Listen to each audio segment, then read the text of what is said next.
everybody, and welcome to volume 3 of my empties. If I look like a hot mess, it's only because I am a hot mess. This has been crazy. I'm never going to leave these empties videos this long again. I have to do them monthly, or at least like every 2 months or something, not like this, because this is insane. So please just forgive me here and let's get through this. So this is volume 3. Volume 1 was hair care, volume 2 is skincare, and this one is makeup. Yes, I actually finished a few makeup products outside of all of the project pans I was doing, because I was doing an awful lot of project pans. So I was even surprised that I managed to finish some things that were not in the challenges that I am showing you guys. So good on me, I guess. I did not keep any of the makeup products that I finished from doing my project pans. Now, I've seen a lot of people do like a big end of the year, look at all of my empties kind of video, look at all the stuff I finished. And if you guys would like to see that at the end of 2017, let me know, because then I will find somewhere to store those things. I don't really like keeping them because it just feels so good to get rid of everything, but those videos seem to be pretty popular and people seem to really enjoy seeing everything all in one place. So if you guys would like me to hang on to all of those makeup empties next year, let a girl know and I'll do it for you. So anyway, without any further ado, let's talk about these products. So the first thing I have here is the Urban Decay All Nighter Makeup Setting Spray. No surprise here, I absolutely love this stuff. This is holy grail ride or die status for me. This keeps my makeup like hairsprayed, glued to my face. It does not move, it does not budge. When I put this stuff on, I can literally sleep in my makeup if I've sprayed this stuff on my face, and I will wake up looking completely glamorous, maybe with an eyelash falling off, but my makeup will still be in place. So very impressed with this. I've already repurchased this, and I think I'm about halfway through it or so. I noticed that they changed the packaging recently, which makes me a little bit nervous, because I'm hoping that also doesn't mean a formula change, as it usually does when they change packaging, because where I love this stuff so much and I'm so addicted to it, if they change the formula, I'm going to be really sad. So I'm going to have to give the new version a shot and see if it still works as well for me. Otherwise, I'm going to have to go on the hunt for something else, and I really don't want to, because this stuff works so incredibly well. It's absolutely perfect. One of my, like, I can't live without products. Like, seriously, top 5 all-time favorites. Next, I have a sample. This one did not make it into my hashtag 365 days of samples. I do have a few like samples and deluxe size things that I finished outside of projects throughout the year. This is the Josie Maran Vibrancy Argan Oil Foundation, and this is the shade Dynamic RG5. So it's a very light shade, and I felt like it matched me very well. I did not like this when I first used it, because I honestly applied so much and it was just so cakey and so heavy, and it just left my skin looking terrible, and I was like, oh, who would actually wear this? Who would want this? And then I started using it sparingly, and I used it with a buffing brush, and my skin looked flawless. Absolutely freaking flawless. It just looked unreal. So good. I absolutely loved this foundation once I figured out how to use it, like with the buffing brush. So not with a flat foundation brush, not with a beauty blender or any kind of other sponge. A buffing brush really made this work and made me like it so much that it's on my wish list, and I want to purchase this foundation at some point.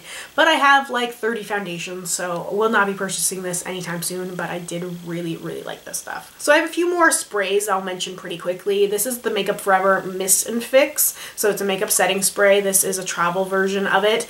I got this because when I was in my best friend's wedding last year, she used this to set her makeup, and I mean, her makeup looked flawless all night long, and it stayed through like tears and everything else. And like, I thought, wow, if it lasts through a wedding and it looked so good on her, I have to try it. And I tried it and I hated it. I just felt like after a couple of hours my makeup started to fade, and it was just sort of creasy and smudgy, and I was like, why? But you know, different setting sprays are going to work differently for different people. So unfortunately, as much as I wanted to like this one, it just did not work for me. The Urban Decay All Nighter is just the thing that works the best. So I gave it a shot, and I know it doesn't work for me, so I can move on. I have a mini of the Tarte Rainforest of the Sea Marine Boosting Mist, and I loved this stuff. I loved it so much. I have been contemplating buying the full size because I really did like it. I love facial sprays. I feel like they're so gimmicky and they don't really do a whole lot, but I just love them. I love the way that they make my skin feel when you find the right one. And aside from using just the aerosol can of Evian water, which I really like, this one actually feels like it does something to my skin. Like I feel like it actually is hydrating my skin, and I love the scent. It's so pleasant. It's just I don't know if I can even smell any more of this, but yeah, it's this light, just springy scent that just like makes me smile. It just makes me feel like it's summertime, and I just really enjoyed using it. I felt like my skin looked good. It was a good thing to put on my face before I went in with primer and foundation and stuff. And I just really enjoyed this. I would potentially purchase the full size of this sometime in the future. And the last spray I have here is the Smashbox Photo Finish Primer Water, which I felt like did absolutely nothing. I know there's been a lot of people who've been raving about this, who will use this instead of like a traditional primer, and will spray this on their face or spray it on first and then put their primer on and all this other stuff, and they're talking about how good it makes their skin look and how good it makes their skin feel, and I just didn't notice that. If I applied this on my bare face and then just went in with foundation, I found like my foundation just didn't go on as well. It was just not as even as it is with like the traditional primers. If I sprayed this on my face after I put makeup on, I felt like it just melted my makeup a little bit, and it didn't do anything for keeping my makeup in place. So I just usually used this on bare skin, like after I would take makeup off or before I'd put makeup on, like really early in the morning. I would just spray a little bit on there, and then later I would just, you know, do my traditional primer, foundation, base, whatever I was going to do. But I just felt like as a actual primer, this was garbage. Like it just did not work as well for me. It just felt like an absolute gimmick. I even tried using it to foil eyeshadows, but nothing compares to Fix Plus. So I used it, I tried it, it just didn't work for me. So next I have something that's not a makeup product, but it's makeup related. This is the Cinema Secrets Brush Cleaner. 2 giant bottles I finished. I have repurchased this. I'm on my third of this giant full size. I can't remember if I purchased another one of this size before or not, quite possibly. Absolutely love this stuff. I try and clean my brushes once a week. Sometimes it ends up being every 2 weeks. And that's why I go through so much. I have so many brushes, and I'm constantly using like all of these brushes in different ways. I'm a brush addict as well, and I love this stuff. This is the only thing I use anymore to clean my brushes. I feel like it's super effective. It cleans my brushes so easily, so effortlessly. Like it does take time to clean them, obviously, because I have so many, but it's pretty pain-free. I don't have to think much about it. All I need is some paper towels and my little container to put the stuff in it, and my brushes, and I just go to town cleaning them while I'm watching TV, and it's the easiest thing in the world. And it's completely changed my life, because before I was using like baby shampoo and different conditioners and soaps and cleansers, and nothing ever seemed to work quite as well for me, and I was always really frustrated, and it was like this huge long process cleaning my brushes, and I hated to do it. And now I actually kind of look forward to it because it's kind of relaxing, because it is that easy. So I absolutely love this stuff. Will be continuing to repurchase this as much as I need it. Okay, so I only have a few more makeup things to talk about.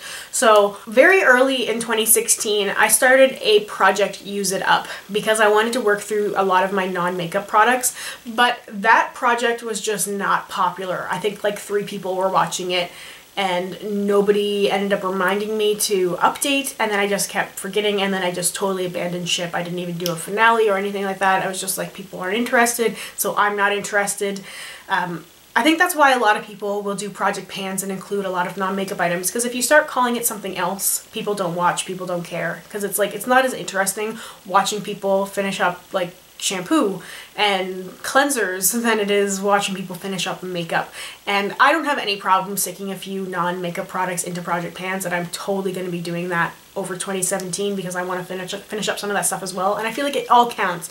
Like beauty products, if you collect or hoard makeup, you probably do the same with other areas, and it should be okay to include those things. Sometimes things are not beauty related included in project pans, which I don't personally get, but hey, people do whatever they want to do. So anyway, I don't think I'm going to do a project Use It Up anymore, but I will basically be doing the same thing, just calling it a project pan. I did have some makeup products in there though. I had the Elle wet gloss Gloss Lash and Brow Clear Mascara. You guys might have remembered me crying about this, like not actually crying, but almost crying because I loved it so much and I wasn't gonna be able to repurchase it because I couldn't find e.l.f. anywhere. And then I found e.l.f. at Walmart in Canada and I did like an honest happy dance, and I have one that I'm working on and I have an unopened one just in case they decide to pull e.l.f. off the shelf, so I have a backup. I like this stuff. It's not for very precise brows.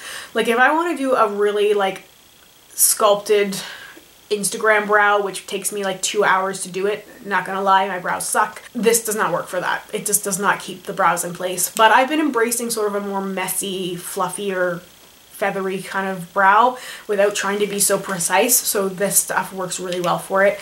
If you guys have any recommendations for like a more stronghold clear brow gel thing, let me know. I love this stuff.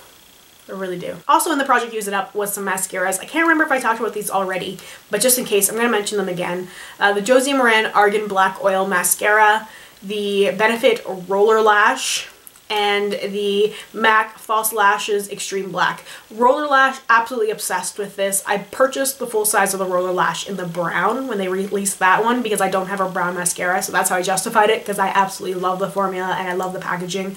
I love the brush, that curved shape worked so well for my lashes. So at some point, if I ever get through all my deluxe size samples and I somehow manage to stop accumulating them, I would definitely purchase the full size of the Roller Lash. And I also really like the Black Oil Josie Maran mascara because it made my lashes really fluffy. So I like to wear false eyelashes, and I'm kind of terrible at applying them, it seems, or my lash glue just doesn't stay. But this worked really well for that fluffy lash. So the Roller Lash worked for like lengthening and just separating my lashes, and this, the Josie Maran one, made my lashes look really fluffy and full and healthy. So I would absolutely purchase these two. The MAC False Lashes Extreme Black just sort of sucked and really didn't do a whole lot for me. I have a concealer from Benefit. This is the Fake Up Concealer. This is in the shade 01 Light. This was just a little like sample size of this. I liked it, not overly crazy about it. I went through phases where I really liked it and I was using it a lot, and then other times I just wasn't touching it. So not a bad concealer, just I've used other things that I seem to prefer right now, and I'm still on the hunt for concealers that really, you know, work very well for me. So my camera battery just died. Of course it did. Thanks, Emily, for chatting with me on Snapchat. That really helped the time go faster and it was awesome. So anyway, the last two products I have remaining here are primers. One's a travel size and one is a deluxe size. So the first one is from Hourglass and it is the Veil Mineral Primer. So I had a sample of this in my hashtag 365 days of samples and absolutely fell in love with it. It's just like silk on your skin. It just leaves your skin feeling so soft and so smooth, and then any foundation you put on top just like glides on. It's just absolutely miraculous. I don't know why I wasn't using this. I got this primer a very long time ago, so it was old, and I don't think I really knew the benefits of it or like understood how to properly use it when I first got it. So I finished it up now anyway, and will hopefully be purchasing the full size when I can justify it later on in 2017. And then the last primer is from Guerlain, and it is the Meteorites Primer. This is a light diffusing perfecting primer, and it was absolutely heavenly on the skin. It had such a unique texture, just very slippery and smooth, like sort of like a really liquidy serum, but it absorbed pretty easily and just left my skin with this really like slight iridescent shine. And whenever I would put foundation on top of it, it would just like peek through enough that my skin just looked so luminous and dewy and just absolutely beautiful. Like I really loved this primer. I have another small size like this one that I will be using in 2017, and then I don't know if I'll purchase the full size because it's so expensive, but I absolutely loved it. So it's one of those things where I'm like, maybe if I don't have a lot of primers, if I only have a handful of primers that I really love and can't live without, and I'm using them and not just letting them sit on a shelf, then I think maybe just because it really is such a light diffusing perfecting primer. Like it's just exactly what it does.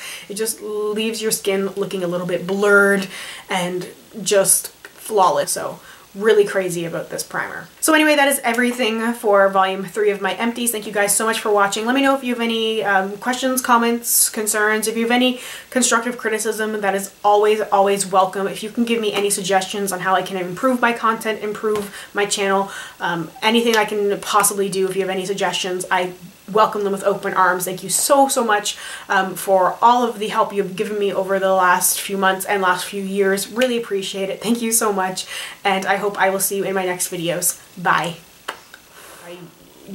Felt like I let's talk about the, it's a bingo.